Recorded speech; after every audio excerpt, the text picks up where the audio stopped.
All right, one more from the home studio here in Monaca on this very cold, snowy, wintry April day as we get ready for a night of what I believe will be broadcast excellence. I hope you tune in. So I promised this in our very first video that I was going to come back and try to make sense of it all, right? It is about making America great again. I totally agree with our Commander-in-Chief, the President of the United States, Donald J. Trump. But I think some of the sacrifices that we're all going through right now and the uneasiness and fear in some cases is about the goal, the big picture, making us all great again. You know, I just dabbled a little bit into this last night, into the conversation with my radio audience, and I plan to do it again tonight because it's from the heart. I see us being forced to do things that truly will make us one again. That one nation that is the most powerful free nation in the world, where people from all walks of life, races, religious beliefs come together, stand shoulder to shoulder on the streets where they live, participate in the community they call home, and make it prosper because they've been given that opportunity through a job. The men and women of this country are, I think, the greatest resource, just like the greatest generation. I mean, think about it.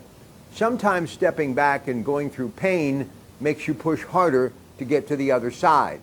And those who are watching you, meaning the adolescents, the children, the grandchildren, nieces, nephews, students, watching you overcome, gives them the ability to want to do the same when tough times happen to them. Look, what we're going through right now in this country is nothing new. But what is new is all of the bells and whistles, the technologies that we have at our fingertips, that our parents and grandparents, yes, our parents, baby boomers, the greatest generation, would have loved to have had. Think about the early part of the 20th century. They had a famine, they had that horrible pandemic, and they had a world war. And then they had the crash of 1929, the stock market, when everybody made the run on the bank. The Depression, not a recession, but soup kitchens and bread lines. Desperate people just trying to feed their family. And then another world war that was fought with war bonds. $8 billion. Not a single taxpayer paid any of the price for that horrible war. And they were doing war bonds. Celebrities were going out barnstorming the country, and people that were suffering through the Depression just trying to get something to eat still found it their responsibility to find the money, a dime, a nickel, a penny, whatever, to buy those bonds to support our troops. And then the 50s, and then the 60s, and we saw JFK, who simply said, ask not what your country can do for you, but what you can do for your country, taken from us as a very young man. But we continue to persevere. Watergate. Still, to this day, I think our country is reeling because of that. But we have continued to survive. And in some cases, like the 80s and the dot-com era, thrive. But now the opportunity with all the resources at our fingertips are here again.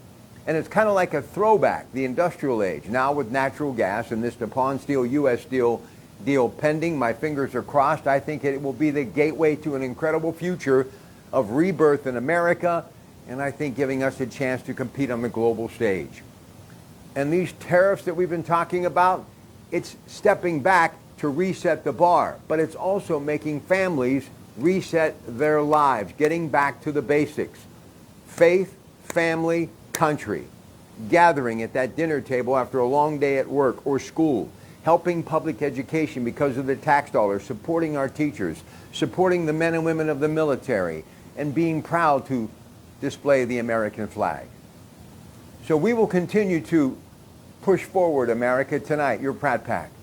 But it's all about the agony and the ecstasy. We have to go through the pain to enjoy the fruits of our labor and experience the pleasure. And I truly believe what we're doing now will reset everything. The business matrix for sure, but the family, the unity, that community, and more importantly, understanding that the middle class is the only reason this country will ever survive. It's common people like you and me who will never be written in history books about doing something that changed the world forever, but as all of us, even though our names may not be recognized, we will be known in our community as good people, honest, hardworking, tax-paying citizens of the United States, the greatest country in the world. And if we each do our little part, 1 minute at a time, 1 hour at a time, 1 day at a time, 1 week, 1 month, 1 year, the sky's the limit. And yes, many of us may not see the end result when everything is in full bloom and booming again, but when they remember us by looking at a picture or visiting our gravesite years from now, someone will say, I wish I would have had the chance to meet him or her, but I did hear they were really good people and they worked really hard. And in the end, that's all of us can ask for. Have a great day, everybody, from the home studio in Monaca. Keep the faith. It's your Pratte Pack. Enjoy your day.